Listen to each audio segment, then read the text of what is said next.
Hello दोस्तों, नमस्कार। मैं रामराज भंडारी आप लोगों को एक बार से फिर से स्वागत करता हूं अपने यूट्यूब चैनल लक्ष्य 360 डिग्री पे। हमारी जो एनसीईआरटी क्लास शुरू हो रखी है, इसमें कक्षा 6 से हमने शुरू कर रखी है। वैसे इसमें बहुत सारे टॉपिक हो चुके हैं, कक्षा 6 से 8 तक के इतिहास के, 9 और 10 के भूगोल के, और अब हमने 6 से जो है शुरू किया है भूगोल। तो भूगोल में भी आज हमारा है टॉपिक नंबर 5, जो है पृथ्वी के प्रमुख परिमंडल, जैसे वायुमंडल, जलमंडल, स्तरमंडल। इसमें हमने जो है जो 6 से 12 तक एनसीईआरटी, संपूर्ण में एनसीईआरटी की जानकारी दी जाएगी।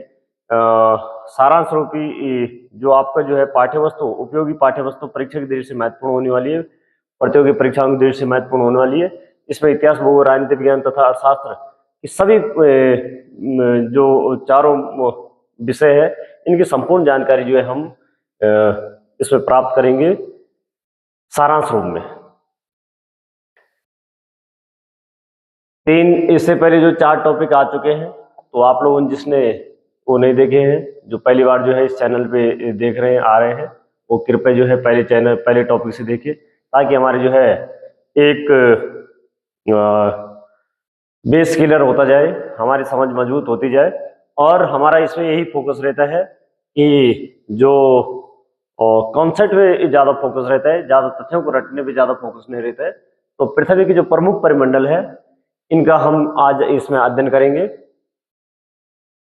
आप लोग जो है जब भी ये वीडियो देखें, तो इसके जो महत्वपूर्ण तथ्य है उनको नोट जरूर कीजिए। जब हम जो है महत्वपूर्ण तथ्यों को नोट करते हैं, तो हमें जो है, और वही तथ्य नोट कीजिए जो आपको जो है, आपने वैसे पहले भी अध्ययन किया होगा, पहले भी पढ़ा होगा। तो जहां पर जो है डाउट लगता है या ये लगता है कि चलो यहाँ पर मुझे कंफ्यूजन था, वहां पर उसको नोट कीजिए। और अपने जो जानने वाले हैं, दोस्त हैं, उनको भी इसको शेयर कीजिए, तो जिससे जो है ये चैनल भी आगे बढ़ेगा और मुझे भी मोटिवेशन मिलेगा। और इसको जहां पर भी आपको ऐसा लगता है इसको देखने में कि मुझे कुछ जो है समझ में आया है, या कॉन्सेप्ट मेरे क्लियर नहीं था, यहाँ पे क्लियर हो रहा है, ये यहाँ पे मुझे कुछ नए से वो मिल रहा है, वहां पर जो है एक लाइक जरूर कीजिए। और जहां पढ़ते पढ़ते जहां पर भी, और पूरी वीडियो देखिए, ताकि आपकी जो है समझ में आ जाए। अभी हम कक्षा 6 का वो देख रहे हैं, तो कक्षा 6 के हिसाब से देख रहे हैं, क्योंकि कक्षा 6 की जो स्टैंडर्ड के हिसाब से इसको देख रहे हैं। तो इसको शुरू करते हैं। पृथ्वी के प्रमुख परिमंडल।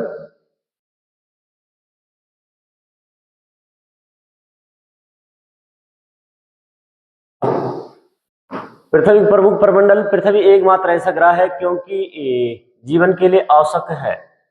पृथ्वी इस प्रकार का ग्रह है जिसमें जीवन पाया जाता है। जितने भी ग्रह है उनमें केवल एक ही ग्रह ऐसे पृथ्वी जिसमें जीवन पाया जाता है।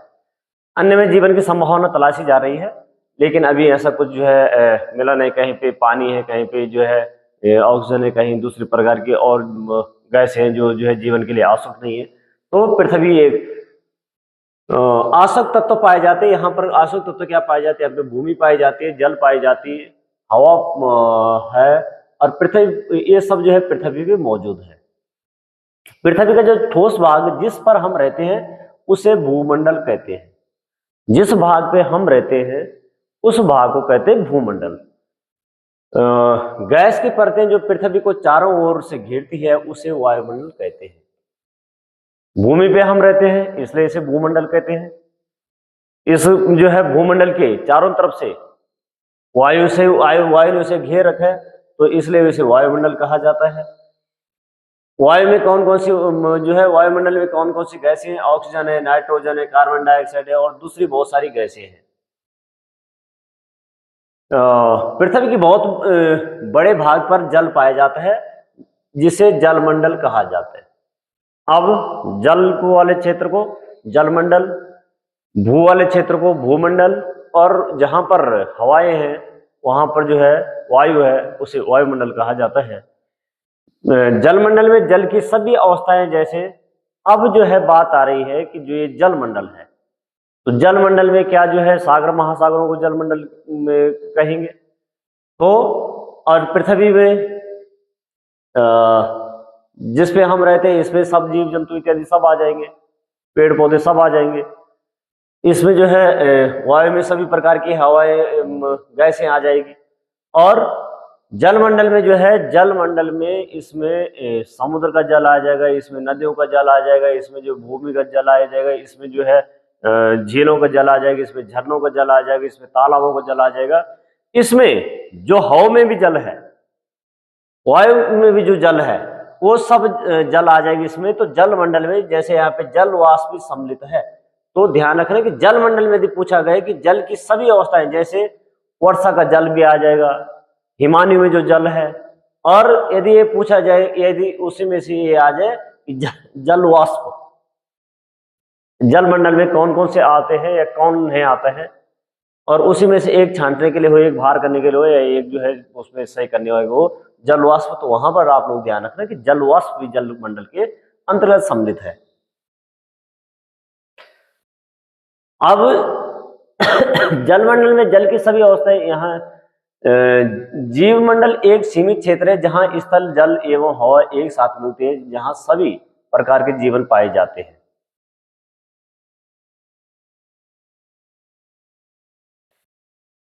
अब जो हम पढ़ रहे हैं, तो हमारा टॉपिक है पृथ्वी के प्रमुख परिमंडल। प्रमुख परिमंडल में ये आ गए हैं।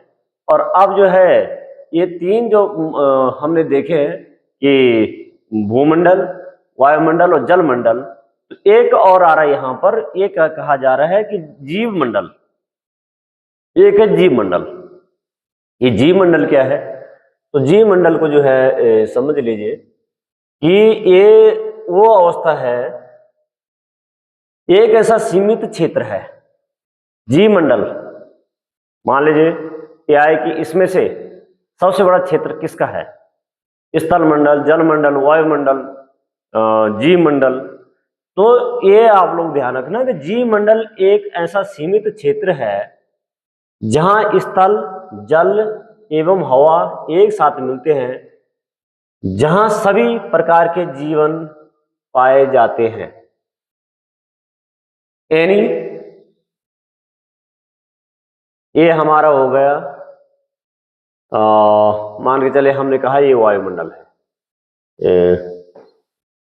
वायुमंडल है।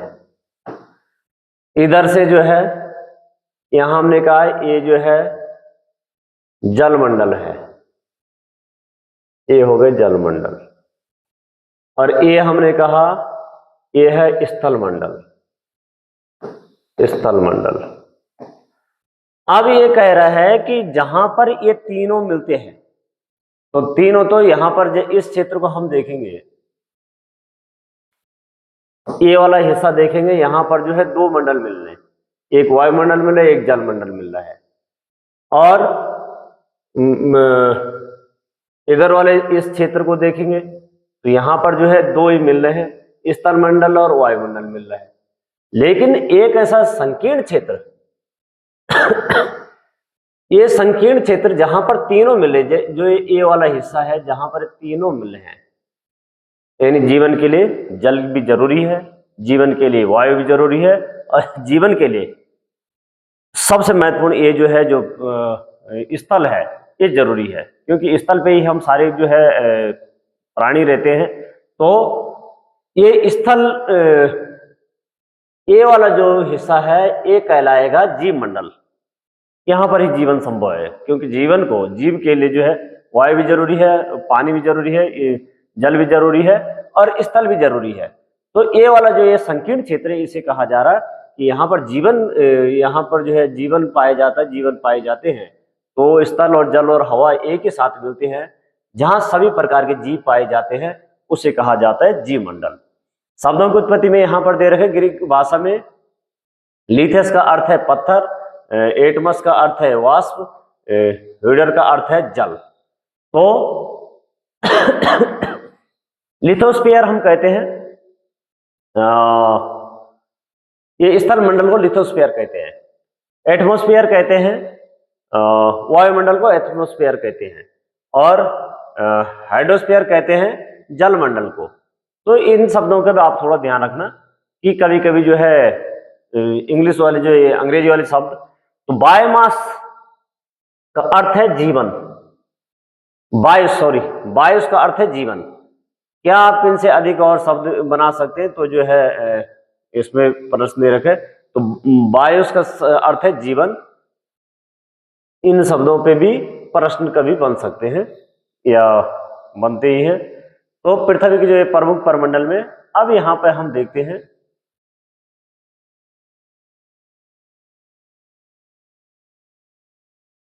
तो जीवमंडल में ध्यान रखने की वो संकीर्ण क्षेत्र जहां पे जो है जल, स्थल और वायु तीनों आपस में मिलते हैं, वहां पर जीवन की संभावना हो जाती है। उसे जो है इस जो है जैव मंडल कहते हैं, जीव मंडल या जैव मंडल। जैव मतलब जहां पे जीवन है। पृथ्वी के ठोस भाग को भूमंडल कहा जाता है। अब ये पृथ्वी का जो ठोस भाग है इसे कहा जाता है भूमंडल। यह भूपर्पट्टी की चट्टानों तथा मिट्टी की पतली परतों का बना होता है, जिसमें जीवों के लिए पोषक तत्व पाए जाते हैं। तो ये पृथ्वी का जो भूमंडल है, जिसे हमने भूमंडल कहा, ये कह रहा है कि यह भूपर्पट्टी की चट्टानों तथा मिट्टी की पतली। अब ये जो भूमंडल है, ये भूमंडल जिसे कहते हैं, जिसे हम जो है स्थल मंडल, भूमंडल को हम दो भागों में बांटेंगे। एक जो है हो जाएगा स्थल मंडल, एक हो जाएगा जल मंडल। और अब स्थल मंडल को जो है, स्थल मंडल क्या है, तो जब हम जो है पृथ्वी की आंतरिक संरचनाएं पढ़ेंगे तो वहां पर ज्यादा समझेंगे इसको। लेकिन यहां पर जो है थोड़ा सा समझ लेते हैं कि जो ये पृथ्वी की जो आंतरिक संरचना है, यहां पर जब जो है हम इससे जो है अंदर के लिए चलते हैं, अंदर के लिए देखते हैं कि कौन कौन सी इसमें जो है संरचनाएं, कौन कौन सी परतें हैं, तो सबसे ऊपर वाला जो हिस्सा है इसे कहा जा रहा है, ये कह रहा है कि भूपर्पट्टी। ये है भूपर्पट्टी, भूपर्पट्टी, ये हो गई भूपर्पट्टी, जिसे क्रस्ट कहा जाता है। इसके नीचे हो गए ये वाला हिस्सा हो गए, जहां पर जो है ये कैसी है, ये ठोस चट्टानों से बनी हुई है, और ये पतली है, ये बहुत पतली है, तो मिट्टी की पतली परत से बना हुआ है। इसके नीचे वाला जो हिस्सा है ये कहलाता है मैंटल, और इसके जो अंदर वाला सबसे अंदर है ये कहा जाता है क्रोड। तो ये भी जो है क्रोड दो हिस्से में है, एक आंतरिक क्रोड है, एक बाह्य क्रोड है। इसकी जो संरचना बनी हुई है, तो ये तो जो है किस प्रकार की है, ये है आपकी ठोस चट्टानों से बनी हुई है। इसके अंदर वाला जो हिस्सा है जो है ये मैंटल है, और इसके जो फिर हम क्लास 7 के एनसीईआरटी में देखेंगे कि सबसे बाहर वाला जो किन दांतों सीमा, फिर जो है सियाल, फिर निफे, तो इनको कौन कौन सी धातुएं हैं इसमें, वो जो है वहां पर जो है हम अच्छे से समझेंगे। लेकिन यहां पर आप लोगों को ध्यान रखना है कि ये जो ऊपर वाला हिस्सा है जो भूपर्पट्टी है, जिसे जो है हम क्रस्ट कहते हैं, ये तो जो है ठोस है, और ये जो है चट्टानों से बनी हुई है, पतली परत है, सबसे पतली परत ये है। उसके बाद जो है यहाँ पर मैग्मा है, मैंटल है, और उसके बाद जो है ये वाला हिस्सा है, ये किस प्रकार का है, ये है जो है अर्ध सॉलिड, यानी पिघली हुई अवस्था में है, लेकिन एकदम पिघली हुई अवस्था में नहीं, अर्ध। उसके बाद जो है अंदर वाला, जैसे जैसे हम अंदर जाएंगे तो जैसे जैसे जो है दबाव पड़ रहा है, अंदर जो है ताप बढ़ रहा है, उसके हिसाब से फिर जो है क्या होता जा रहा है कि यहाँ पर जो है पिघली अवस्था मिलेगी, फिर अंदर जो है जो मिलेंगे वो जो है ठोस अवस्था में मिलेंगे। तो उसका क्या ऐसा किस प्रकार है वो जो है अगली क्लासों में पढ़ेंगे, जहां पर ये टॉपिक आएगा, क्योंकि यहाँ पर ज्यादा समय हो जाएगा। लेकिन यहाँ पर हमें ये समझना है कि जो ऊपर भूपर्पट्टी है और यहाँ पर ऊपरी मैंटल वाला हिस्सा, भूपर्पट्टी और ऊपरी मैंटल वाला हिस्सा, इन दोनों को मिलाकर के बनता है स्थल मंडल। मैंटल का ऊपरी वाला हिस्सा और भूपर्पट्टी, इनको मिलाकर के बनेगा स्थल मंडल। तो यहाँ पर जो है इसमें कहा जा रहा है कि इसमें जीवों के लिए पोषक तत्व तो पाए जाते हैं। पृथ्वी की सतह को दो प्रमुख भागों में बांटा जा सकता है, बड़े स्थल भागों को। अब जो है पृथ्वी की जो पूरी सतह है इसको कहा जा रहा है कि इसको दो भागों में बांटते हैं, एक भाग हो गया स्थल मंडल और एक हो गया जल मंडल। तो जो है जो स्थल वाले ये यहाँ पे कहा जा रहा है महाद्वीपों के नाम से जाना जाता है, तथा बड़े जलाशयों को महासागरीय बेसिन कहा जाता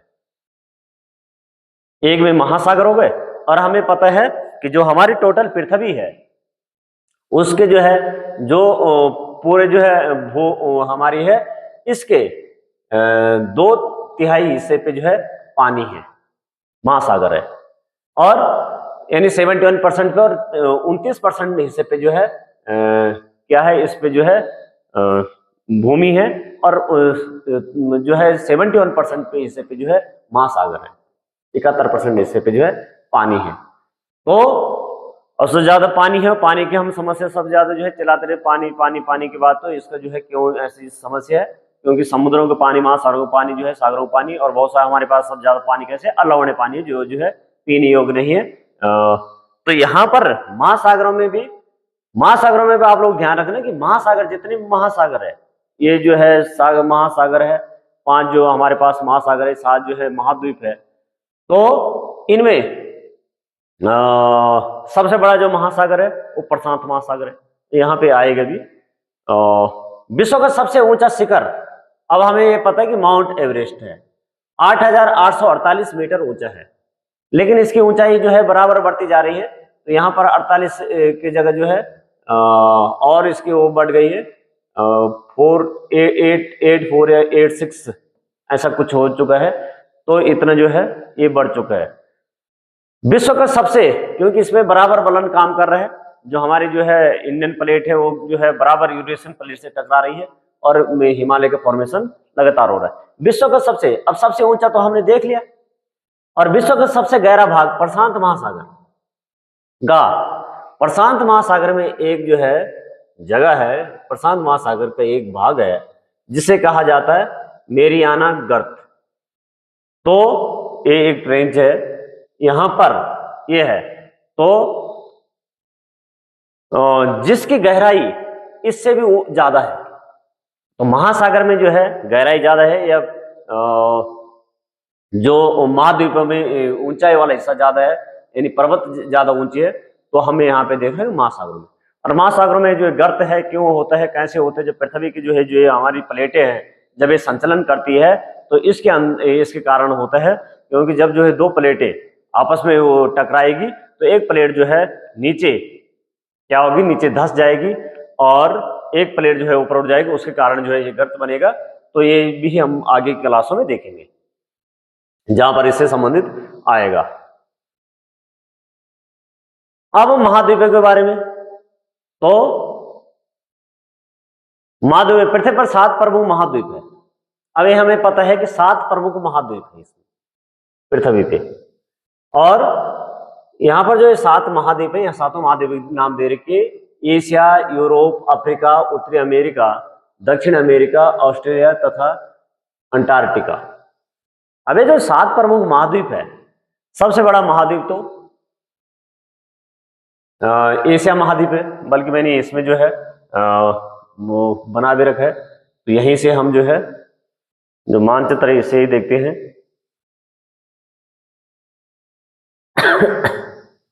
ये मानचित्र तो लगा हुआ है, लेकिन इसमें जो है जो सीक्वेंस है ये मैंने इसमें जो है लगा रखा है कि सीक्वेंस के हिसाब से कौन सा महाद्वीप सबसे बड़ा है, कौन सा सबसे छोटा है।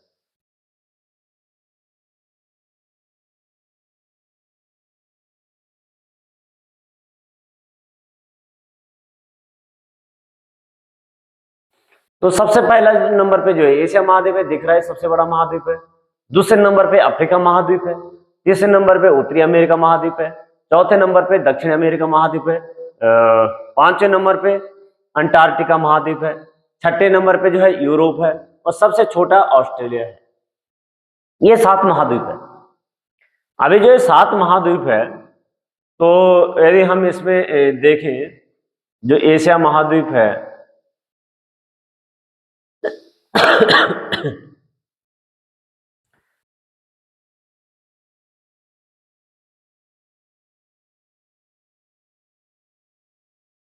और थोड़ा सा इसमें जो है महाद्वीप हमने देख रहे, महासागर भी देख लेते हैं, तब इन महाद्वीपों के बारे में देखते हैं। तो और यहाँ पर ये भी दिखाई गई, इससे भी आप देख सकते हैं कि कहाँ कहाँ से कौन कौन से जो है 0 डिग्री जो हमारी जो है विषुवत रेखा है, ये कहाँ से गुजर रही है। 23.5 डिग्री जो कर्क रेखा है, ये जो है कहाँ कहाँ से गुजर रही है। और 23.5 डिग्री जो उत्तरी जो हमारी कर्क रेखा है, ये कहाँ से गुजर रही है, ये 0 डिग्री वाली है। तो ये हम जो है देखेंगे, तो यदि हम देखते हैं कि ये जो है तीनों रेखाएं, तो तीनों रेखाओं में इसमें देखेंगे हम, तो अफ्रीका से देखो तीनों रेखाएं गुजर रही है, और अफ्रीका को जो है ये लगभग 2 बराबर भागों में बांट रही है, लेकिन अधिक भाग इसका अफ्रीका का जो उत्तर वाला हिस्सा है, जो उत्तर वाला हिस्सा है, ये जो है ज्यादा इसका जो है किस महाद्वीप में पड़ रहा है, उत्तरी गोलार्ध में पड़ रहा है। महाद्वीप जो है नहीं, महाद्वीप तो ये पूरा है, अफ्रीका महाद्वीप है, किस गोलार्ध में पड़ रहा है, तो ज्यादा जो है ये उत्तरी गोलार्ध में पड़ रहा है। इस प्रकार से ऑस्ट्रेलिया में देखेंगे, तो ऑस्ट्रेलिया से जो है ये मकर रेखा यहाँ से गुजर रही है, तो यहाँ से जो है मकर रेखा गुजर रही है, ये पूरा जो है मकर रेखा इसको जो है 2 बराबर हिस्सों में बांट रहा है। यहाँ पे जो है दक्षिण अमेरिका में देखेंगे, दक्षिण अमेरिका से यहाँ भूमध्य रेखा और कर्क रेखा, ये सॉरी मकर रेखा, ये यहाँ से गुजर रही है, और यानी ये जो है पड़ रहा है कर्क रेखा और मकर रेखा, ये इसमें पड़ रहा है। और ये जो है हम पूर्ण रूप से दक्षिण गोलार्ध में तो इसे नहीं कह सकते हैं, लेकिन जो उत्तरी अमेरिका है ये पूर्ण रूप से उत्तरी गोलार्ध में है, और यहाँ से इससे जो है इसके कुछ देश से यहाँ से ये जो गुजर रही, तो ऐसे यहाँ से आर्कटिक सर्कल यहाँ से गुजरेगा, तो ये पड़ रहा है कर्क रेखा यहाँ से गुजर रही है। अब कर्क रेखा ये यहाँ से हम देखेंगे तो ये अफ्रीका होते हुए, और यहाँ से जो है ये भारत वाला हिस्सा भी यहाँ से गुजर रही है। और एशिया जो है महाद्वीप यदि हम देखेंगे, तो एशिया महाद्वीप ये अधिक से अधिक, ये जो है पूर्ण रूप से ये भी इसको एशिया महाद्वीप कहेंगे कि ये उत्तरी गोलार्ध में है। और महासागरों में हम देखते हैं, तो महासागर ये पूरा जब इसको मिला देंगे तो इधर भी प्रशांत दिख रहा है महासागर, इधर प्रशांत महासागर, तो प्रशांत महासागर सबसे बड़ा महासागर है। प्रशांत जो सबसे शांत है, वो जो सबसे बड़ा है वो शांत रहता है। घर में भी जो सबसे बड़ा सदस्य होता है वो हमेशा शांत रहता है। वही यदि अव्यवस्था अशांति बना के रहेगी, तो पूरा जो है परिवार अशांति रहेगी। तो यहाँ पर जो है प्रशांत महासागर सबसे बड़ा महासागर है। तो प्रशांत महासागर के बारे में देखेंगे हम, तो प्रशांत महासागर यदि इसको जो है वो मिला देंगे, तो प्रशांत महासागर की जो आकृति है, जब ये पूरा मिल जाएगा तो इसकी आकृति बन जाएगी, इसकी आकृति बनेगी, ये जो मैंने बनाया सर्कल, ऐसे ही बनती है इसकी आकृति। तो प्रशांत महासागर की आकृति सर्कल जैसी है। जब आप इसको जो है इस तरफ, या ये वाला हिस्सा जो है अमेरिका वाला हिस्सा इधर की तरफ होता, तब ये जो है ऐसा कोई मानचित्र होता, वहां पर आपको दिख जाएगा ये पूरा सर्कल बना रहा है। यहाँ पे दूसरे नंबर पे अंटार्कटिका है, अटलांटिक सॉरी अंध महासागर भी इसे कहते हैं। तो ये अंध महासागर जो है इसकी आकृति यदि आप लोग देखेंगे तो यूं है, तो ऐसी है एस आकार की। तो एस आकार की इसकी आकृति है दूसरे नंबर पे। तीसरे नंबर पे जो महासागर है ये हिंद महासागर है, और हिंद महासागर की जब आकृति हम देखेंगे तो इसकी आकृति कुछ जो है ऐसे बन रही है, ट्रायंगल से बन रही है, यानी त्रिभुज आकार की इसकी आकृति बन जा रही है। इसके बाद जो है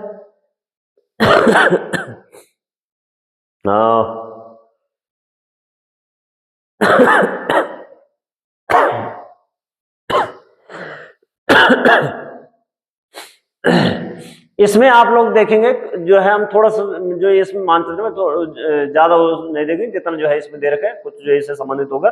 यहाँ पर हम देखेंगे रॉकीज पर्वत यहाँ पे दिखाई दे रहा है, उत्तरी अमेरिका में दिखाई दे रहा है, और एक पर्वत की श्रृंखला, सबसे दुनिया की सबसे लंबी पर्वत श्रृंखला एंड्रीज, दक्षिण अमेरिका में दुनिया की सबसे लंबी पर्वत श्रृंखला एंड्रीज है। और यदि पूछा जाए उत्तरी अमेरिका में, दक्षिण अमेरिका, अफ्रीका में है, यूरोप में है एंड्रीज, तो ये है सबसे पहले आप ध्यान रखना कि रॉकी पर्वत और जो है एंड्रीज उत्तरी अमेरिका और दक्षिण अमेरिका में है। लेकिन अब कैसे याद करें, कैसे जो है हमें परीक्षा में समझ हो जाती, परीक्षा में भूल जाते हैं। तो रॉकी, क्लास में मैं ऐसे जो है बताता हूँ बच्चों को कि रॉकी है कोई व्यक्ति, रॉकी भाई मतलब ठीक ठाक लग रहा है, भाई मतलब जो है जिसकी इमेज ठीक ठाक है, तो हमेशा जो है उसको कहेंगे कहीं पर जो है बैठने की व्यवस्था है और आगे चेयर लगी हुई है और लोग जो है नीचे बैठे हुए जो है दरिया दुरिया बिछ रखी है, तो रॉकी भाई तो नीचे नहीं बैठेगा, रॉकी भाई तो ऊपर बैठेगा, चेयर पे बैठेगा। तो रॉकी जो है ऊपर है और ऊपर की तरफ क्या है, उत्तर है, तो ये उत्तरी अमेरिका, रॉकी पर्वत, ये रॉकी पर्वत उत्तरी अमेरिका में है। और टेंड्रीज पर्वत जो है दक्षिण अमेरिका में। यहाँ पे जो है उत्तरी अमेरिका में अल्पेशियन पर्वत भी है यहाँ पर, इसकी जो है ये जो उत्तरी अमेरिका इसके पूर्वी वाले हिस्से में, पश्चिम वाले हिस्से में जो है रॉकीज पर्वत है, इसकी ये जो पूरी एक लंबी श्रृंखला, लेकिन सबसे लंबी पर्वत श्रृंखला जो है ध्यान रखना कि जहां पर हिमालय, रॉकीज इत्यादि आएगा, यह है एंडीज जो दक्षिणी अमेरिका में है। इसके बाद यहां पर जो है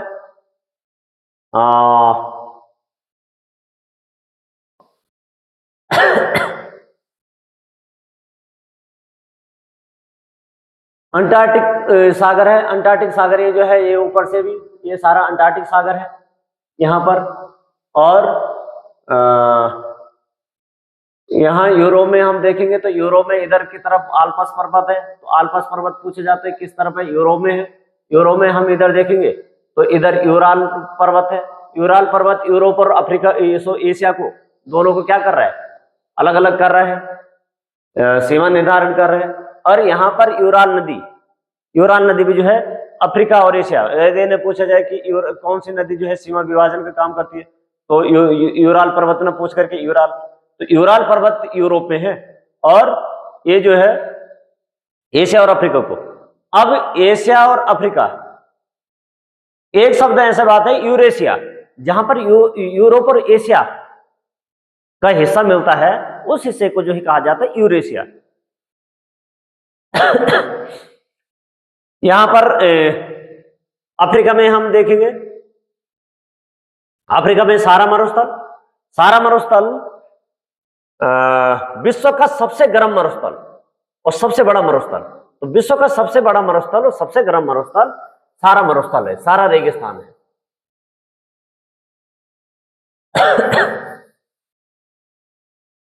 इस बात का भी आप लोग ध्यान रखना कि विश्व का जो है सबसे गर्म मरुस्थल, सबसे बड़ा मरुस्थल सारा रेगिस्तान है।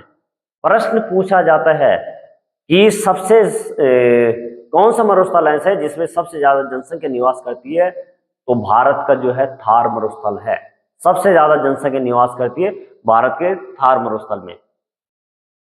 अफ्रीका में नील नदी भी है, तो नील नदी जो है सबसे लंबी नदी अफ्रीका में, और ये जो है अपना जो है जल, नील नदी व्हाइट नदी और ब्लू नदी दो नदियां हैं, और ये मिलकर के नील नदी वो बनाती है, ब्लू नील बनाती है, तो ब्लू रिवर बनाती है, सॉरी। तो यहाँ पर जो है ये विक्टोरिया झील में अपने जल गिराती है, उसके बाद जो है ये जल गिराती है भूमध्य सागर में, यहाँ पर भूमध्य सागर। तो यहाँ यूरोप और जो अफ्रीका है इसके बीच में सीमा का निर्धारण, यहाँ एक तरफ से देखिए यहाँ पे भूमध्य सागर है, इधर से जो है यूरोप को सेपरेट कर रहे हैं यहाँ से अटलांटिक महासागर, और इसकी यूरोप की जो सीमा लग रही है अफ्रीका की, अटलांटिक महासागर की सीमा देखें तो इसके पश्चिम की तरफ जो है इधर उत्तरी अमेरिका है, इधर दक्षिण अमेरिका है, इसके जो है पूरब की तरफ देखेंगे अफ्रीका है, इधर जो है यूरोप है। इस प्रकार यदि हम देखेंगे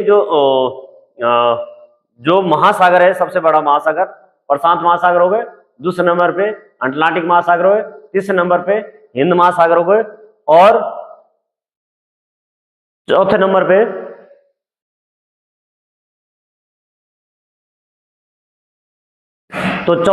पे हम यहां से देखेंगे हिंद महासागर के बाद जो है आर्कटिक महासागर और अंटार्कटिक महासागर। तो चौथे नंबर पे जो है आर्कटिक महासागर है, और 5वें नंबर पे अंटार्कटिक महासागर है, जिसे दक्षिणी महासागर भी कहते हैं। तो ये जो है 5 महासागर हो गए, इनका आप जो है ध्यान रखना।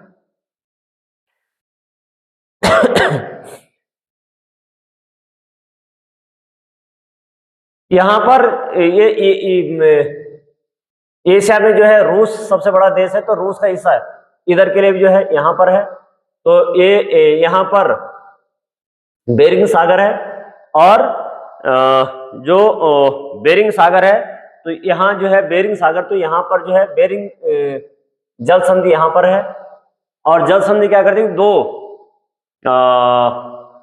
दो जो वाटर बॉडी होती है उनको मिलाने का काम करती है, और दो जो है बड़े जो दो भूभाग होते हैं उनको अलग करने का काम भी करती है। तो एक ऐसा संकरा मार्ग होता है, एक ऐसा जो है संकरा जो है मार्ग होता है, जिससे जो है जैसे यहाँ पर है ये वाला जो ये इंग्लैंड है, तो यहाँ पर एक जो है जल संधि है यहाँ पर भी, जो क्या कर रही है कि यहाँ पर जो उत्तरी सागर है, उत्तरी सागर और आर्कटिक सागर को मिला रही है। तो एक यहाँ पे जल संधि है यहाँ पर।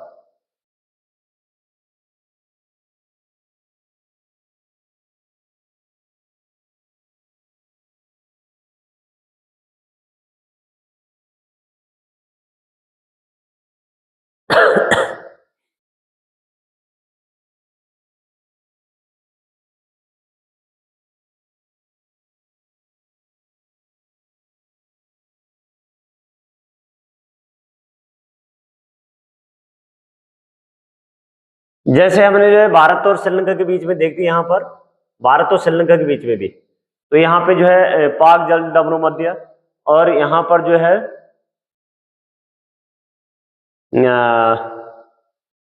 मन्नार की खाड़ी भी यहीं पे है। तो पाक जल डमरू मध्य, तो पाक जल डमरू डमरू जैसी आकृति बनी, कभी जो है उसको बताएंगे। तो यहाँ पर जो पाक जल डमरू मध्य है, वो भी यहाँ पर क्या करते हैं कि जो ये एक संकरा मार्ग है, वो इसको मिलाने के, इन दोनों को मिलाने का काम करते हैं। इधर जो है बंगाल की खाड़ी को और इधर हिंद महासागर के जल को मिलाने का काम करते हैं। वैसे बंगाल की खाड़ी जो है इसी का ही हिस्सा है, लेकिन ये बंगाल के नाम पे यहाँ पर जो है इसे दिया गया है नाम।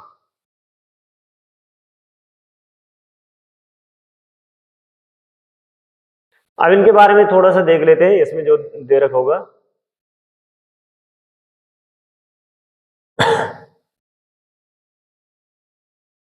स्थल का बहुत बड़ा भाग उत्तरी गोलार्ध में पाया जाता है। अब कहा जा रहा है कि हमने देख ही लिया है मानचित्र से कि जो है स्थल का बहुत बड़ा भाग जो है उत्तरी गोलार्ध में पाया जाता है। एशिया विश्व का सबसे बड़ा महाद्वीप है। यह पृथ्वी के कुल क्षेत्रफल के 1/3 है।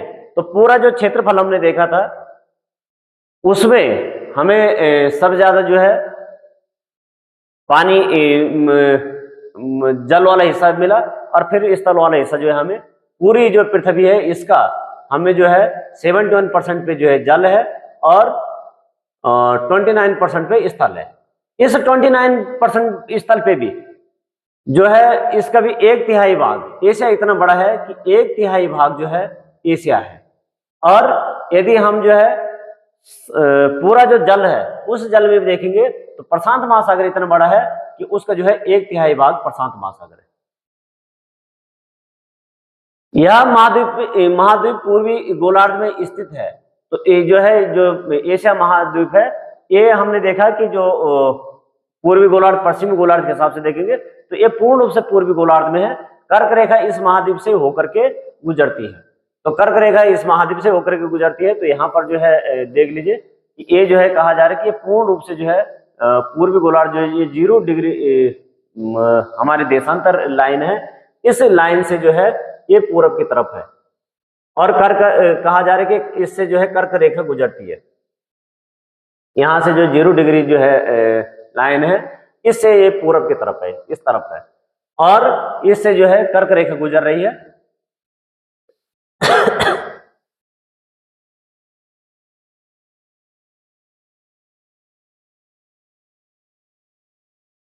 एशिया के पश्चिम में यूराल पर्वत, हमने एशिया के पश्चिम में यूराल पर्वत देख लिया है, जो इसे यूरोप से क्या कर रहा है, अलग कर रहा है।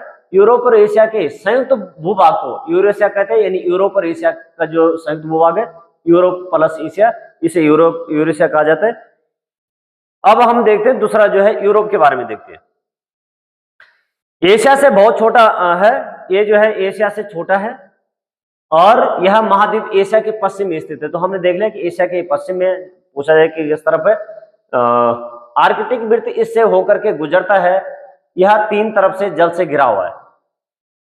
ये इससे होकर के आर्कटिक वृत्त यानी 66.5 डिग्री जो है उत्तर वाली अक्षांश रेखाएं हैं, वो इसे होकर के गुजरती है। तो आर्कटिक इसे होकर के आर्कटिक वृत्त गुजरता है यूरोप से होकर के, और ये जो है किस पे पड़ते हुए कर्क रेखा मकर रेखा, या जो है आर्कटिक जो है 66.5 डिग्री पे पड़ता है। तो ये जो है यहाँ से आर्कटिक वृत्त होकर गुजरता है और कहा जा रहा है कि ये जो है बहुत छोटा है, आर्कटिक इससे होकर गुजरता है। यह तीन तरफ से जल से घिरा हुआ है, ये तीन तरफ से हमने देख लिया, ये जल से घिरा हुआ है। अफ्रीका एशिया के बाद विश्व का सबसे बड़ा महाद्वीप है। तो इसके बाद हम अफ्रीका देखते हैं। अफ्रीका जो है एशिया के बाद दूसरे नंबर पे अफ्रीका है, ये हमने पीछे देख लिया है, ये दूसरे नंबर पे है। विषुववृत्त 0 डिग्री अक्षांश इस महाद्वीप के लगभग मध्य भाग से होकर के गुजरता है। तो इससे जो है, जो ये अफ्रीका है, यहां से विषुववृत्त या 0 डिग्री अक्षांश इस महाद्वीप के लगभग मध्य भाग से होकर गुजरती है। अफ्रीका का बहुत बड़ा भाग उत्तरी गोलार्ध में स्थित है। ये हमने देख लिया कि अफ्रीका का जो है ज्यादा भाग किसमें पड़ रहा है, उत्तरी गोलार्ध में पड़ रहा है। तो एशिया हमने देख लिया है पूर्ण रूप से यदि हम देखें तो ये पूर्ण रूप से उत्तरी पूर्वी गोलार्ध में, यदि एशिया को कहा जाए तो पूर्ण रूप से उत्तरी पूर्वी गोलार्ध में है। और एशिया में यदि हम भारत को देखें तो भारत जो है, जो भारत की स्थिति है, भारत से जो है कर्क रेखा गुजरती है। और भारत जो है, जो हम यदि देखेंगे कि जिस समय जो हमारी जो ये पृथ्वी की जो ये संरचना हो रही, पृथ्वी की संरचना हो रही थी, इसके जो है इसमें जो स्थल भागों के जो बनावट हो रही थी, महाद्वीप जो है सागर, इनके जो है ये बन रहे थे। तो उस समय जो है पहले ये एक ही, जब पृथ्वी थी तो एक ही जो है महाद्वीप था, और इस महाद्वीप का नाम था पेंजिया। पेंजिया था इसका नाम। इसके बाद जो है इसके बाहर एक महासागर था जिसका नाम था पैंथालासा। और बाद में इसका क्या होगा कि ये जो है ये महाद्वीप जो है दो हिस्से में बंट गया। एक हिस्सा जो है इसका कहलाए, ऊपर वाला हिस्सा कहलाए इसका अंगारा लैंड, और नीचे वाला हिस्सा कहलाए इसका गोंडवाना लैंड। तो भारत जो है गोंडवाना लैंड का हिस्सा हुआ करता था। और उसके बाद क्या हुआ कि यदि हम धीरे धीरे उससे फिर जो है ये भी टूटे, अंगारा लैंड भी टूटा, गोंडवाना लैंड भी टूटा, और इसके आज जो है 7 महाद्वीप बन चुके हैं। और यदि हम देखें कि भारत जो है किस प्लेट का हिस्सा था, जो प्लेटें हम पढ़ते हैं, तो भारत किस प्लेट का हिस्सा था, तो इंडो ऑस्ट्रेलिया प्लेट का हिस्सा था। और धीरे धीरे वो जो है खिसक करके जो है भारत ने उत्तर पूर्व की तरफ जो है मूव किया, और वो जो है टकराई यूरेशियन प्लेट से। और आज यदि हम देखेंगे तो भारत किसका हिस्सा है, तो भारत जो है अंगारा लैंड वाले में इस तरफ के लिए, ऊपर की तरफ जो है, उत्तर की तरफ जो है इस तरफ का हिस्सा हो चुका है। लेकिन जो है पहले भारत हुआ करता तो गोंडवाना लैंड का हिस्सा। भारत जो है किस प्लेट का हिस्सा होता था, तो गोंडवाना लैंड का हिस्सा। तो एशिया में हमने देख लिया कि यूरोप से अलग करने वाला यूराल पर्वत और यूराल नदी। यूरोप और एशिया के संयुक्त भाग को यूरेशिया हमने देख लिया। यूरोप के हमने देख लिया कि जो है एशिया के पश्चिम में है, आर्कटिक सर्कल यहाँ से जो है गुजरता है, तीन तरफ से जल से जो है घिरा हुआ है। अफ्रीका को हम देखते हैं तो अफ्रीका जो है यहाँ से कहा जा रहा है कि ये जो है विषुववृत्त 0 डिग्री अक्षांश इस महाद्वीप के लगभग मध्य भाग से होकर गुजरती है। अफ्रीका का बहुत बड़ा भाग उत्तरी गोलार्ध में स्थित है, ज्यादा हमने देख लिया कि उत्तरी गोलार्ध में स्थित है। और इससे तीनों रेखाएं गुजरती है। भूमध्य रेखा इसके जो है 2 भागों में इसको बांटती है। सारा रेगिस्तान ये जो है सबसे बड़ा और सबसे गर्म रेगिस्तान है। नील नदी यहीं से होकर के गुजरती है। और ये जो है भूमध्य सागर में गिरती है। उसके बाद जो है विश्व की सबसे लंबी नदी जो है नील नदी, सबसे लंबी नदी नील नदी विश्व की, और सबसे बड़ी नदी है अमेजन नदी, जो है हमारे पड़ेगी दक्षिण अमेरिका में। अभी जिसमें आएगा तो उसको जो है हम आगे देखेंगे। अब उत्तरी अमेरिका को देखते हैं। विश्व का तीसरा सबसे बड़ा महाद्वीप, तो पहले नंबर पे एशिया, दूसरे नंबर पे जो है अफ्रीका, तीसरे नंबर पे उत्तरी अमेरिका। तो यह दक्षिण अमेरिका के एक संकरे स्थल से जुड़ा हुआ है। तो इसे कहा जा रहा है कि ये जो है किससे जुड़ रखा है, एक संकरे स्थल से जुड़ा हुआ है, दक्षिणी अमेरिका से एक संकरे स्थल से जुड़ा हुआ है, जिसे पनामा जल संधि कहा जाता है। तो उसे पनामा जल संधि कहा जाता है। यहां पर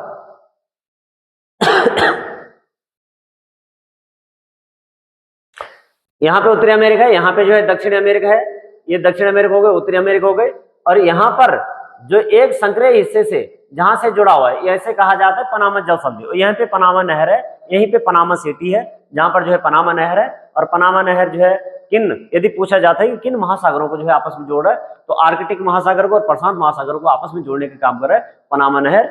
और बहुत बार जो है क्वेश्चन पूछा जाता है और बहुत बार जो है इसमें गलती होती है।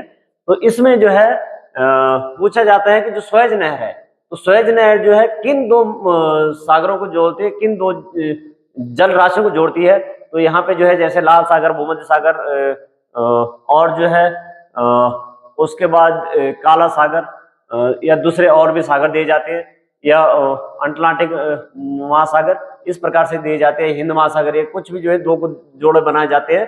तो यहाँ पर आप लोग देख रहे हैं हिंद महासागर, यहाँ से जो है यहाँ पे अदन की खाड़ी है, और यहाँ से जो है फिर इधर ये लाल सागर है, लाल कलर से दिखा देते, ये लाल सागर है। और लाल सागर यहीं पर जो है सुएज नहर यहाँ पे बनाई गई है, यहाँ पर ये सुएज नहर बनाई गई है। और ये जो है यहाँ पर ये भूमध्य सागर है, ये भूमध्य सागर है, भूमध्य सागर है। इन दोनों को जोड़ने का काम करती है ये जो है सुएज नहर, लाल सागर को और भूमध्य सागर को जोड़ती है। तो इस बात का आप लोग ध्यान रखना कि ये जो है किन किन को जोड़ती है। तो लाल सागर और भूमध्य सागर को, और ये जो है हमने वो देख लिया कि किस जल संधि से अलग हो रहा है, पनामा जल संधि से अलग हो रहा है। तो दक्षिण अमेरिका, उत्तरी अमेरिका, तो ये उत्तरी अमेरिका दक्षिण अमेरिका से यहाँ से अलग हो रहा है। और वहीं पे पनामा सिटी है, और ये जो है पनामा नहर किन किन जो है जल संधि को जोड़ रही है, तो प्रशांत महासागर और अटलांटिक महासागर। और ध्यान रखना ये जो अटलांटिक महासागर है, ये सबसे बड़ा सबसे व्यस्त महासागर है व्यापारिक दृष्टि से, सबसे व्यस्त महासागर। क्योंकि इधर से जो है व्यापार इधर के लिए होगा, तो इधर यहाँ से इधर के लिए व्यापार होगा, यूरोप के लिए व्यापार होगा, एशिया के लिए व्यापार होगा, इधर से जो है दक्षिण अमेरिका। तो सबसे व्यस्त महासागर जो है अटलांटिक महासागर है। इस प्रकार के क्वेश्चन भी बनते हैं।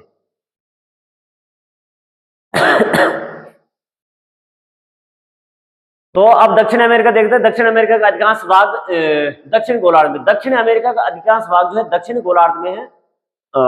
यहाँ पर जो है पृथ्वी प्रमुख परिमंडल में इसमें देखते हैं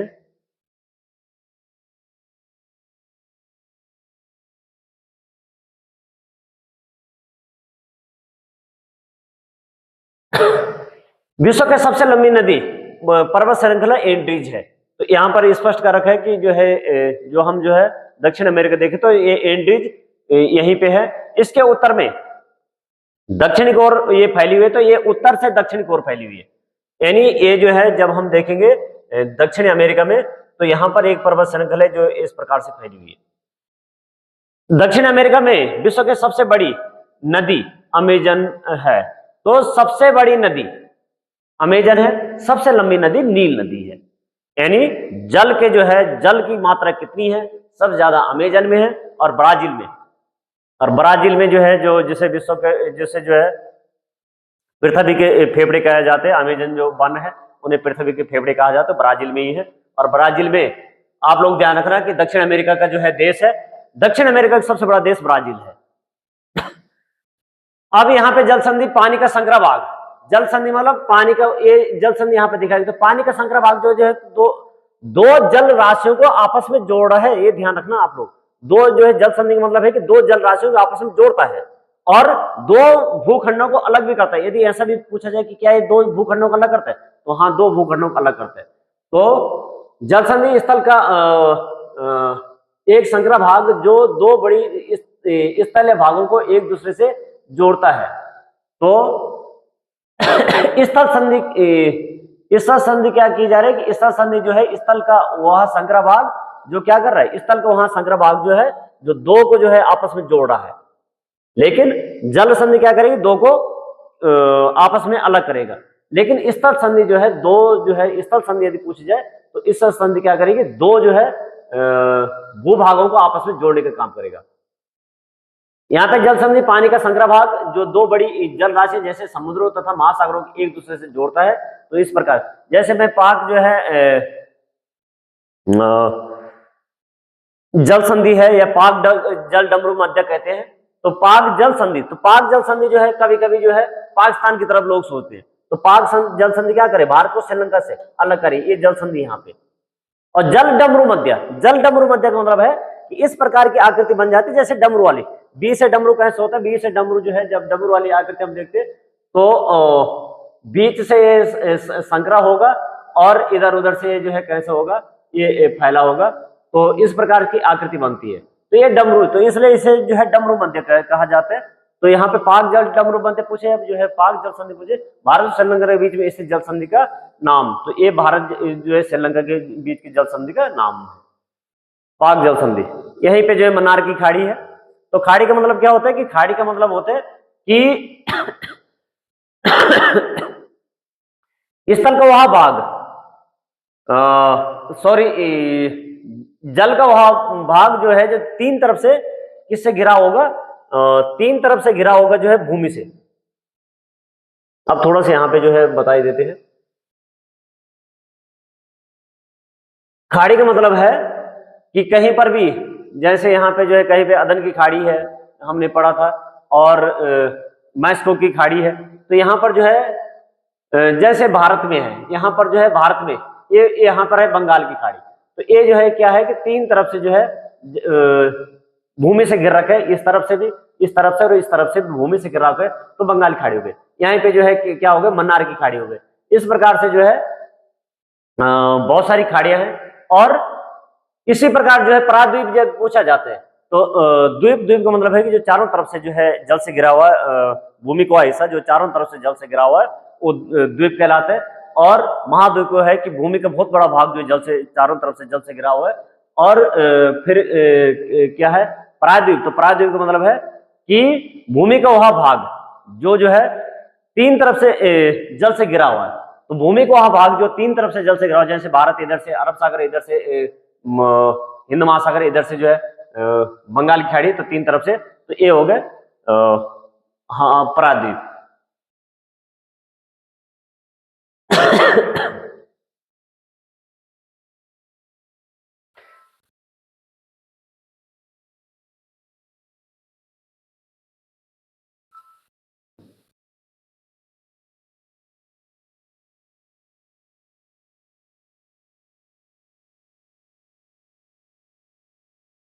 अब पृथ्वी के प्रमुख परिमंडल, पृथ्वी के प्रमुख परिमंडल में हम जो है देखते हैं आगे, यही हमारा टॉपिक यही चल रहा है पृथ्वी के प्रमुख परिमंडल में।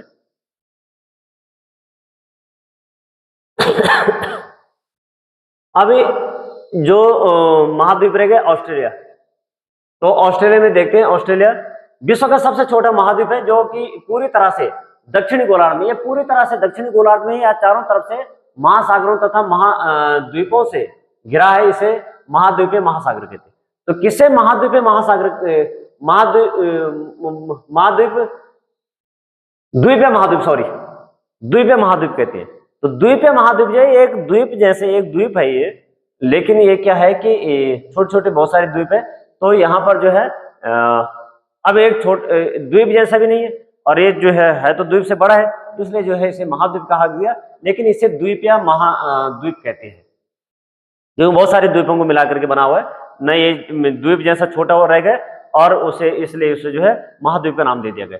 अब है अंटार्कटिका, एक बहुत बड़ा महाद्वीप है जो कि दक्षिणी गोलार्ध में स्थित है। ये दक्षिणी गोलार्ध में है अंटार्कटिका। दक्षिण ध्रुव इस महाद्वीप के मध्य में स्थित है। तो दक्षिणी ध्रुव, जो दक्षिणी ध्रुव है जो उत्तरी ध्रुव है और दक्षिण ध्रुव है, पोल है। तो ये कहा जा रहा है कि ये जो है जो दक्षिणी ध्रुव है ये इस महाद्वीप के बीच में है। इस जो है दक्षिण ध्रुव इस महाद्वीप के बीच में है, ये इस ध्रुव के चारों तरफ फैला हुआ है, ये मध्य में स्थित है। क्योंकि यहाँ दक्षिण ध्रुव क्षेत्र में स्थित है, इसलिए यहाँ हमेशा मोटी बर्फ की परतों से ढका रहता है। क्योंकि हमने देख लिया कि दक्षिण की तरफ जो है ध्रुवों की तरफ जो है सूर्य किरणें सीधी नहीं पड़ती, वहां पे जो है ठंड है, तो इसलिए जो है वहां पर हमेशा बर्फ रहती है। यहाँ किसी प्रकार का स्थायी मानव निवास नहीं है, मानो यहाँ पे स्थायी निवास नहीं, वहां पे कोई मनुष्य नहीं रहते। बहुत सारे देशों के यहाँ पे क्या है शोध केंद्र है स्थित है, भारत की वहां पे शोध केंद्र है, जैसे यहाँ पे दे रखा मैत्री और भारतीय, इस पर ये यहाँ पे जो है भारत के शोध केंद्र है, अनुसंधान केंद्र है। अब पृथ्वी के प्रमुख परिमंडल में हम देखते हैं जलमंडल। तो जलमंडल में हम देखे, जलमंडल से संबंधित हमने कुछ देख लिया है। तो पृथ्वी को नीला ग्रह क्यों कहा जाता है? यहाँ पे जल की मात्रा बहुत ज्यादा है, तो जब जो है अंतरिक्ष से देखते तो ऐसे जो है नीला दिखाई देता है, इसलिए जो है इसे नीला ग्रह कहा जाता है। पृथ्वी का 71% भाग पे क्या जल है और 29% भाग पे स्थल है। जलमंडल में जल के सभी रूप उपस्थित है। अब जलमंडल में जल के सभी रूप उपस्थित है, जैसे जो हमने पहले देख लिया है कि महासागर है, नदियां हैं, झीलें हैं, हिमानियां हैं, भूमिगत जल है, ये सब है। वायुमंडल की जलवाष्प सभी सम्मिलित है, वायुमंडल का जलवाष्प भी इसमें सम्मिलित है। पृथ्वी पर पाए जाने वाले जल का 97% से अधिक भाग महासागरों में पाया जाता है। तो कहा जा रहा है कि 97% भाग जो है महासागरों में पाए जाते हैं। जितने भी पूरा जल है हमारे पास 100% जल है, उसमें सबसे ज्यादा जो है जल कहाँ पाया जाता है? महासागरों में पाया जाता है। तो महासागरों का जल तो पीने योग्य है नहीं, वो लवणीय जल है, खारा जल है। तो यहाँ पर कहा जा रहा है कि अलवण जो जल है, पीने योग्य जल है, वो है हमारे पास 2.5%। और 2.5% में ऐसा नहीं कि जो है हम उसका जो है वो कुछ हिमालय में है, कुछ जो है भूमिगत है, कुछ जो है जलवाष्प में है। तो ये 2.5% जल है। और महासागरों में जो है 97.5% जो जल है महासागर में, जो हमारे लिए नहीं है, काम का नहीं है पीने लायक। तो इतना जल है हमारे पास, इसलिए बार बार जल की वो की जाती है कि जल जो है, जल की कमी है, जल को बचाए, जल ही जीवन है, जल को जो है वेस्ट न होने दे, बेकार न जाने दे। तो यहाँ पर जो है देखते हैं कि कहाँ कहाँ पे जल है।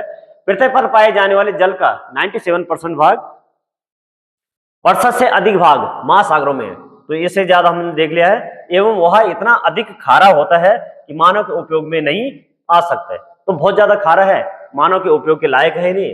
तो हम हमारे लायक तो जो ये 2.5% और 2.5% में भी जो है सीधे सीधे हमारे लिए उपयोगी नहीं है। क्योंकि कुछ जो है बहुत उसमें कुछ जल जो है जीवों में भी है, वनस्पति में है, जीव जंतु में है, तो कुछ जल इनमें भी है। ये सारा जो है जल, जो 100% जल है, ये सारा ही जो है इसका। तो इसमें हम देखते हैं कि शेष जल जो है बहुत बड़ा भाग बर्फ की परतों पे, और सबसे ज्यादा भाग यदि हम देखें तो वो बर्फ पे, जैसे हम जो है नीचे देख लिया कि अंटार्कटिक में जो है वहां पर जल है। तो ये इसमें और हिम नदियों और जो है हिम नदियों तथा भूमिगत जल के रूप में सब जो है शेष जल का बहुत बड़ा भाग यहाँ पर है, हिमालय में है, भूमिगत जल में है। जल का बहुत बड़ा भाग अलवण जल के रूप में पाया जाता है, जो मनुष्य के इस्तेमाल में नहीं आते। तो जल से संबंधित जब हमारा जो है टॉपिक आएगा, एक जो है संसाधनों के बारे में आएगा, तो उसमें सारा वो हम पढ़ेंगे कि कहाँ पर जो है कितना जल है, और सब ज्यादा जल जो है कहाँ पे, नदियों में कितने हैं, जलवाष्प में कितना है। अब यहाँ पर देखते हैं महासागर। तो महासागर जो है जलमंडल के मुख्य भाग है। तो जलमंडल में जो है हमने देखा कि जलमंडल में क्या क्या आता है। तो इसका मुख्य भाग है महासागर, आपस में एक दूसरे से जुड़े हुए हैं। महासागर जल हमेशा गतिशील रहता है। महासागर जल जो है स्थिर नहीं रहते हैं, हमेशा गतिशील रहते हैं। उसके गतिशील होने के कारण जो है उसमें कुछ धाराएं चलती है, जो महासागरीय धाराएं।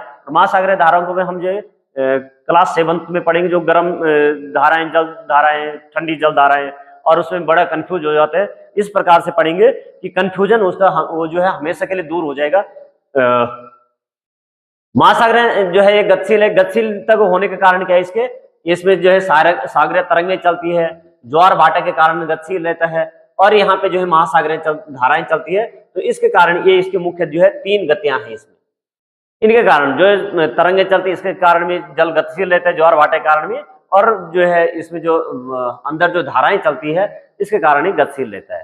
तो ये 3 गतियां हैं इसकी। बड़े से छोटे आकार के आधार पर क्रमशः 5 महासागर है, प्रशांत महासागर, अटलांटिक महासागर, हिंद महासागर, दक्षिण महासागर और आर्कटिक महासागर। तो ये हमने जो है इनको क्रम से देख लिया, बड़े से छोटे के आकार के हिसाब से। ये आप लोग जो है देख लेना। तो इसे जो है कभी कभी इसको अटलांटिक महासागर, अंध महासागर भी पूछा जाता है। तो ये अंध महासागर उसी का नाम है। प्रशांत महासागर सबसे बड़ा महासागर है। ये तो हमें पता हो गया कि प्रशांत महासागर जो सबसे बड़ा महासागर प्रशांत है, तो सबसे बड़ा है तो प्रशांत है जो हमेशा शांत रहता है। यह पृथ्वी के 1/3 भाग पर फैला हुआ है। पृथ्वी का सबसे गहरा भाग मेरियाना गर्त प्रशांत महासागर में स्थित है। प्रशांत महासागर लगभग वृत्ताकार है। तो प्रशांत महासागर, फिर बता दे रहा हूं, प्रशांत महासागर वृत्ताकार है और इसमें जो है सबसे गहरा गर्त जो है, जो मेरियाना गर्त है, ये प्रशांत महासागर में एशिया, ऑस्ट्रेलिया, उत्तर एवं दक्षिण अमेरिका इसके चारों ओर स्थित है। तो इसके चारों ओर कौन कौन से जो है, कौन कौन से महाद्वीपों से इसकी सीमा लग रही है? तो एशिया से लग रही है, ऑस्ट्रेलिया से लग रही है। ध्यान रखना मानचित्र में उत्तर और दक्षिण अमेरिका इसके चारों ओर स्थित है। तो इस बात का थोड़ा सा ध्यान रखना आप लोग। थोड़ा सा जल्दी जल्दी मैं इसको कर रहा हूँ, मुझे भी जो है थोड़ा सा कहीं जाना है, इसलिए इसको जो है नहीं तो इसे बहुत तसल्ली से हम देखते हैं। यहाँ पर प्रशांत महासागर का जो है उत्तरी अमेरिका से लग रहा है, दक्षिण अमेरिका से लग रहा है। इधर प्रशांत महासागर देखेंगे ऑस्ट्रेलिया से लग रहा है और एशिया से लग रहा है। तो इधर एशिया से लग रहा है। तो इसका जो है आप लोग थोड़ा सा ध्यान रखना।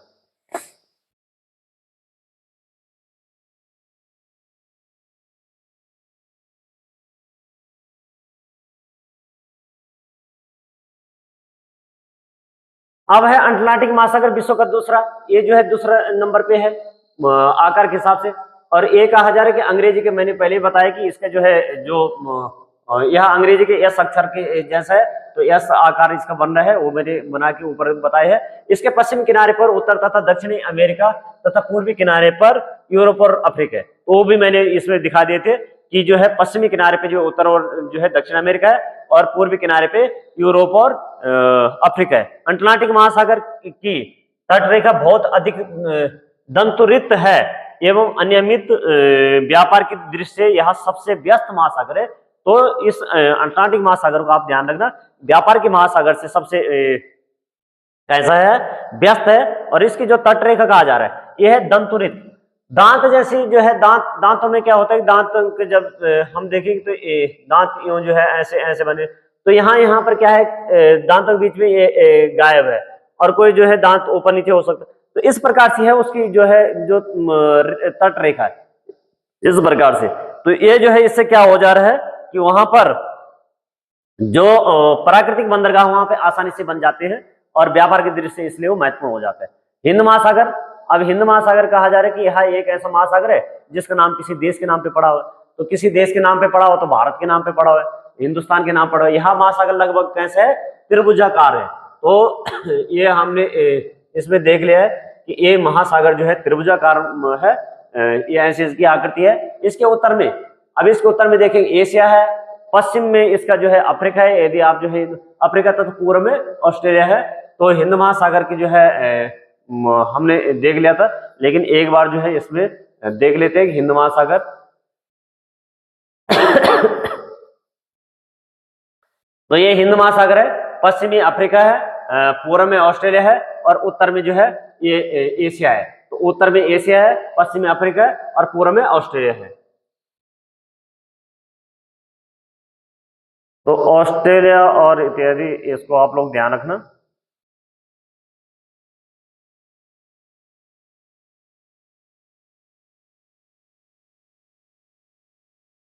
तो ये त्रिभुजाकार हमने देख लिया है। दक्षिणी महासागर अटलांटिक महाद्वीप के चारों ओर से घिरता है। तो जो दक्षिणी महासागर है अंटार्कटिका महाद्वीप को, ये दक्षिणी महासागर अंटार्कटिका महाद्वीप को चारों तरफ से घिरते हैं। मैंने आप लोगों को बता दिया। यह यह अंटार्कटिका महाद्वीप से उत्तर की ओर 60 डिग्री दक्षिणी अक्षांश तक फैला हुआ है। अंटार्कटिका महासागर उत्तर ध्रुव वृत्त में स्थित है। तो ये जो आर्कटिक महासागर जो है हमने देख लिया था, आर्कटिक महासागर उत्तर ध्रुव वृत्त में है स्थित है तथा यह उत्तर ध्रुव को चारों ओर फैला हुआ है। यह प्रशांत महासागर से छिछले जल वाले एक संकरे भाग से जुड़ा है जिसे बेरिंग जल संधि के नाम से जाना जाता है। तो ये जो है किससे जुड़ रखा है? प्रशांत महासागर से जुड़ा हुआ है और एक छिछले भाग से जुड़ा है जिसे कहा जाता है बेरिंग जल संधि से जुड़ा हुआ है। यह उत्तर अमेरिका के उत्तरी तटों पर तथा यूरेशिया से घिरा हुआ है। तो ये जो है ये महासागर क्या है? उत्तर अमेरिका के उत्तरी तटों तथा यूरेशिया से ये घिर रखा है। आप देखें वायुमंडल,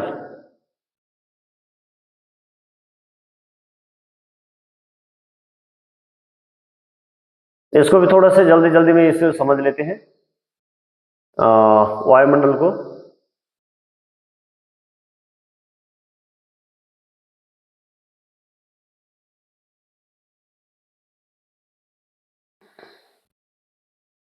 तो स्थलमंडल हम समझ लिया है, जलमंडल हमने समझ लिया। अब वायुमंडल को, हमारी पृथ्वी चारों ओर से गैस की एक परत से घिर रखी है जिसे वायुमंडल कहा जाता है। यह वायुमंडल हम लोगों को सूर्य की कुछ हानिकारक किरणों से बचाते हैं। तो ये जो वायुमंडल कहा जा रहा है ये हमें क्या करते हैं? सूर्य से जो है कुछ कैसे हानिकारक किरणें आती है तो ये वायुमंडल ही हमें बचाता है। अभी यहाँ पे जो है वायुमंडल में हम सबसे पहले देखते हैं क्षोभ मंडल। तो ये जो है ये हमारी पृथ्वी है, ये हमारी पृथ्वी है। इसके ऊपर जो है यहाँ पर ये क्षोभ मंडल है, क्षोभ मंडल है। इसके ऊपर जो है फिर समताप मंडल है, समताप मंडल है। इसके ऊपर जो है फिर मध्य मंडल है, मध्य मंडल है। इसके ऊपर जो है आयन मंडल है और इसके ऊपर जो है यहाँ पे जो है बहिर्मंडल है।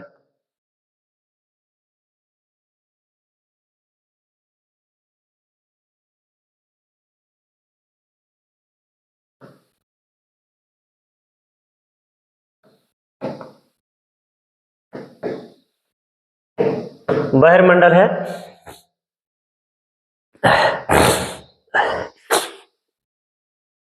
अभी इसमें हम देखते हैं कि जो ये क्षोभ मंडल है तो क्षोभ मंडल कहां से कहां तक है? तो 0 से 10 डिग्री, सॉरी 0 से 10 किलोमीटर ऊपर तक जो है क्षोभ मंडल है।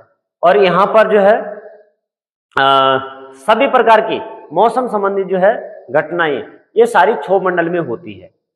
धरातल से 0 से 10 डिग्री 10 किलोमीटर ऊपर तक जो है, यानी 0 से समझ लो कि यहाँ जो है हम जहाँ पे खड़े और वहां से 10 किलोमीटर ऊपर तक जो है क्षोभ मंडल है और यहाँ पर जो है सभी मौसमी घटनाएं यहीं पे होती है। उसके बाद है समताप मंडल।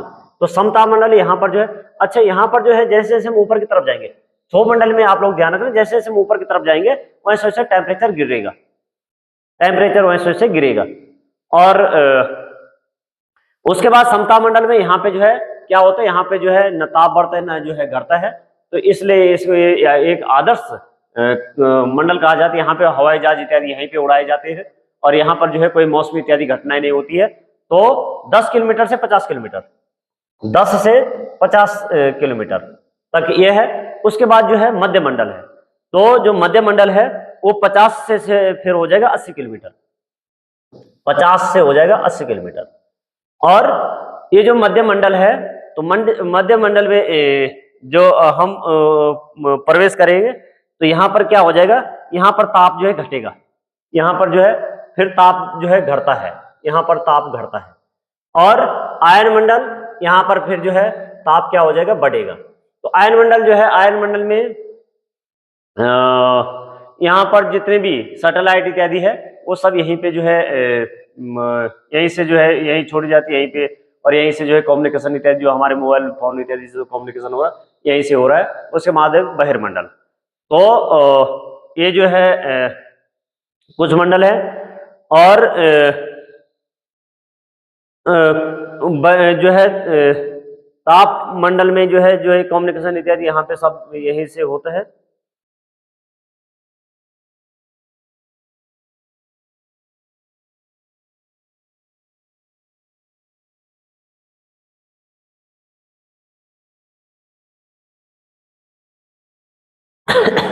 आयन मंडल को ताप मंडल भी कहते हैं, ताप मंडल, ताप मंडल, तो इसे ताप मंडल भी कहते हैं। और यहाँ पे ताप मंडल, यहाँ पर जो है तापमान बढ़, अब इसमें क्या लिखा हुआ है, वायुमंडल 1600 किमी की ऊंचाई तक फैला है।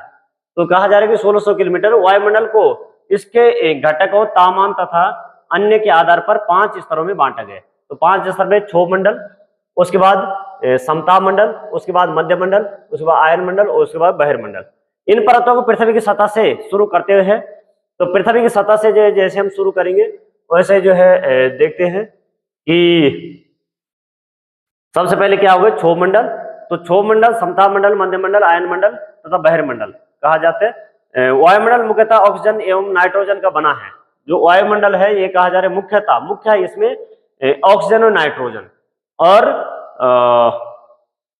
का बना है, जो कि साफ तथा शुष्क हवा का 99% भाग है। तो ये दोनों कहा जा रहा है कि ये जो है 99% भाग है।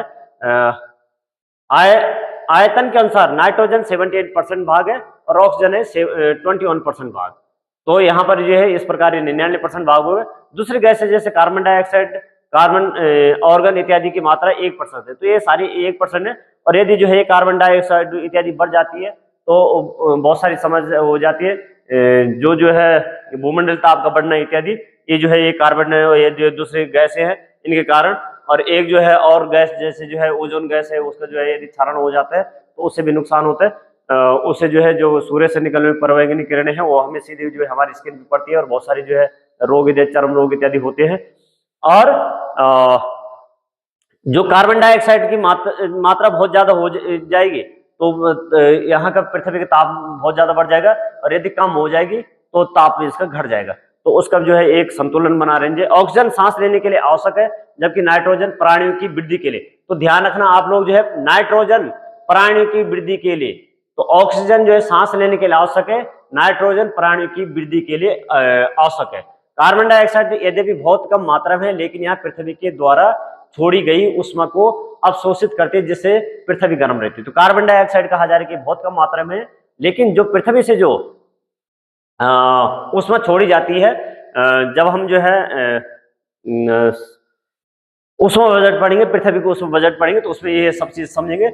लेकिन यहाँ पर जो है कहा जा रहा है कि यहाँ पर जो है पृथ्वी के द्वारा जो उष्मा अवशोषित की जाती है, उष्मा को अवशोषित करती है, जिससे पृथ्वी गर्म रहती है। तो पृथ्वी के द्वारा जो उष्मा छोड़ी जाती है सूर्य से मिलती है, पृथ्वी से फिर वापस वो टकरा जाती है। लेकिन कार्बन डाइऑक्साइड की जो परत है वो उसको रोक देती है और इससे हमारी पृथ्वी गर्म रहती है। यदि ये कार्बन डाइऑक्साइड इत्यादि खत्म हो जाएगी तो हमारी पृथ्वी ठंडी हो जाएगी, और बहुत ज्यादा हो जाएगी तो हमारी पृथ्वी बहुत ज्यादा गर्म हो जाएगी। यह पौधों की वृद्धि के लिए आवश्यक। तो कार्बन डाइऑक्साइड जो है पौधों की वृद्धि के लिए आवश्यक है, जबकि नाइट्रोजन जो है प्राणी की वृद्धि के लिए आवश्यक है। ऊंचाई के साथ वायुमंडल के घनत्व में विभिन्नता आती है। जैसे जैसे ऊंचाई बढ़ती है वैसे वायुमंडल कैसे होता है, विरल होता जाता है। तो भारी गैसें जो है नीचे, हल्की गैसें ऊपर की तरफ। यह घनत्व समुद्र तल पर सबसे अधिक होते हैं। तो सबसे ज्यादा जो है वायुमंडल का घनत्व होगा समुद्र तल पे, तथा जैसे जैसे हम ऊपर की ओर जाते हैं यह तेजी से घटता जाता है। तो ऊपर की तरफ जाएंगे तो वायुमंडल का जो है घनत्व ये जो है ये घट जाएगा, और जो है जैसे जैसे जो है समुद्र तल की तरफ आएंगे वायुमंडल का घनत्व जो है ज्यादा हो जाएगा। जैसे जैसे ऊपर की तरफ जाएंगे विरल होते जाएगी। जैसे हम ऊपर की ओर जाते हैं तापमान भी घटता जाता है। जैसे जैसे ऊपर जाएंगे वैसे वैसे तापमान घटता जाए। तो जैसे हमने अभी देखा कि क्षोभ मंडल में जैसे हम ऊपर की तरफ जाएंगे तो तापमान जो है घटता जाएगा। उसके बाद जो है समताप मंडल आता है।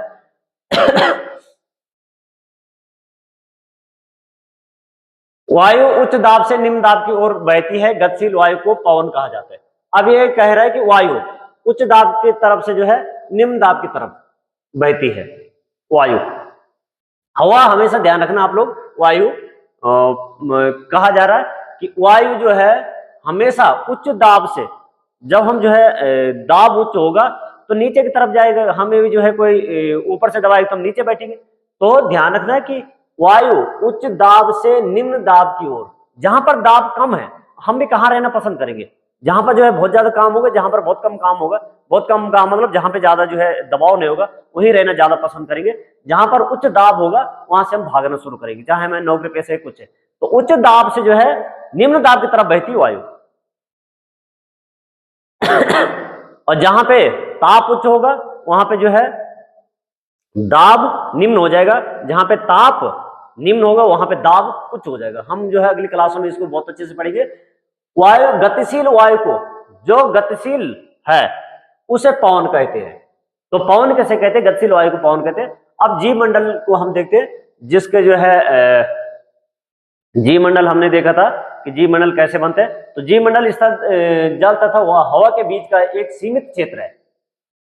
यह वह भाग है जहां जीवन मौजूद है। यह जीवों की बहुत सी प्रजातियां हैं जो सूक्ष्म जीवों तथा बैक्टीरिया से लेकर बड़े स्तनधारियों के आकार में पाई जाती है। तो यहाँ पर जीव, हर प्रकार के जीव यहाँ पे बैक्टीरिया से लेकर के और हाथी जैसे जो है विशालकाय जो है यहाँ पर जीव है, व्हेल मछली से लेकर के मनुष्य सहित सभी प्राणी, मनुष्य सहित सभी प्राणी जीवित रहने के लिए एक दूसरे से तथा जीव मंडल से जुड़े हुए। तो ये जो है मनुष्य सहित जो है जितने भी प्राणी है एक दूसरे से जुड़े हुए, एक दूसरे के बिना इनका अस्तित्व नहीं है। जीव मंडल के प्राणियों को मुख्यतः दो भागों में बांटा जाता है। जीव मंडल को दो भागों में बांटा जाता है, एक जंतु जगत और दूसरा पादप जगत। तो जीव मंडल को ध्यान रखना आप लोग, क्योंकि जीव मंडल को जो है दो भागों में बांटा जाता है, एक जंतु जगत और एक प्राणी जगत। तो पादप जगत, प्राणी जगत नहीं, पादप जगत जिसमें जो है पेड़ पौधे इत्यादि आ जाएंगे, और एक जो है जीवित प्राणी जिसमें जीव जंतु आ जाएंगे। इसमें विभक्त किया जाता है। तो जीव मंडल के प्राणी को दो भागों में बांटा जाता है, जंतु जगत और जो है पादप जगत। पृथ्वी के ये तीनों परिमंडल आपस में पारस्परिक क्रिया करते हैं तथा एक दूसरे के किसी न किसी रूप को प्रभावित करते हैं। तो तीनों जो ये परिमंडल है, जो स्थल मंडल है, जल मंडल है और वायुमंडल है, ये तीनों मंडल क्या करते हैं, परिमंडल आपस में पारस्परिक क्रिया करते हैं तथा एक दूसरे को किसी न किसी रूप में प्रभावित करते हैं। कार्बन डाइऑक्साइड वायु का एक महत्वपूर्ण घटक है, लेकिन कार्बन डाइऑक्साइड की मात्रा में वृद्धि के कारण पृथ्वी के तापमान में वृद्धि हो रही है। इसे भूमंडलीय तापन कहा जाता है। तो कार्बन डाइऑक्साइड की मात्रा में बढ़ने के कारण जो है भूमंडल के तापमान में वृद्धि हो रही है। इसलिए भूमंडल, वायुमंडल तथा जलमंडल के बीच के प्राकृतिक संतुलन को बनाए रखने के लिए पृथ्वी के संसाधनों को सीमित उपयोग की आवश्यकता होती है। तो कहा जा रहा है कि इन तीनों में यदि संतुलन बना के रखना है, हमें जल को जो है ज्यादा गंदा नहीं करना है, ज्यादा जो है प्रदूषित नहीं करना है, वायु को जो है ऐसे बना के रखने जो हमारे लिए जो है सांस लेने योग्य हो, और यहाँ पर जो है अन्य गैसें ज्यादा ना बढ़ जाए, कोई गैसें कम ना हो जाए, या जो है जो जिस प्रकार से हमें जो है भूमंडल मिला है, जिस प्रकार से धरती मिली है हरी भरी हमेशा रहे, तो इसका जो है यदि संतुलन बना के रखना है तो हमें क्या करना पड़ेगा, तो हमें इन संसाधनों का, जो भी यहाँ पर संसाधन है, ये हमारे सब संसाधन है, जो चाहे जो है भूमि है, चाहे जो है जल है, चाहे हमारे लिए हवा है, चाहे हमारे लिए पानी है, संसाधन वो है जिनका जो है हम क्या करते हैं, उपयोग करते हैं, जो हमारी आवश्यकता की पूर्ति करते हैं। और जिनके लिए कोई ऐसी है हमारे पास जो है संसाधन के जिसको हम जो है उपयोग नहीं कर पा रहे हैं, वो जो है कहीं दुर्लभ है, उसको निकालना बहुत मुश्किल, वो संसाधन नहीं, तो जिसके लिए हमारे पास टेक्नोलॉजी उपलब्ध हो तो उसे संसाधन कहते हैं। तो ये जो है सीमित उपयोग की आवश्यकता है। और इसी के साथ इस जो है टॉपिक जो है खत्म करते हैं। और थैंक यू। थोड़ा मुझे भी जो है लेट हो रही है, जिस कारण मैं इसको जल्दी, नहीं तो इसको जो है इस टॉपिक ने कम से कम 15-20 मिनट और जाना था, और हमने बहुत अच्छे से इसको और समझना था। लेकिन आगे वाली क्लासों में हम इसे और अच्छे से समझेंगे, क्योंकि इनसे संबंधित फिर और नेक्स्ट टॉपिक बनते जाएंगे। और थोड़ा से यदि जो है आप लोगों को समझ में आया होगा, अच्छा लगा होगा, तो आप लोग जो है इसे जो है जरूर लाइक जरूर कीजिए, आप लोग शेयर कीजिए। यदि जो है आप लोग जो है मुझे सपोर्ट करोगे, मैं इसमें जो है और पूरे जो है geography, history, political science, economics सबकी जो है वीडियो बनाऊंगा। सबके जो है आप लोग जो है मुझसे जुड़े, और इसके लिए जो है बहुत बहुत धन्यवाद। Thank you.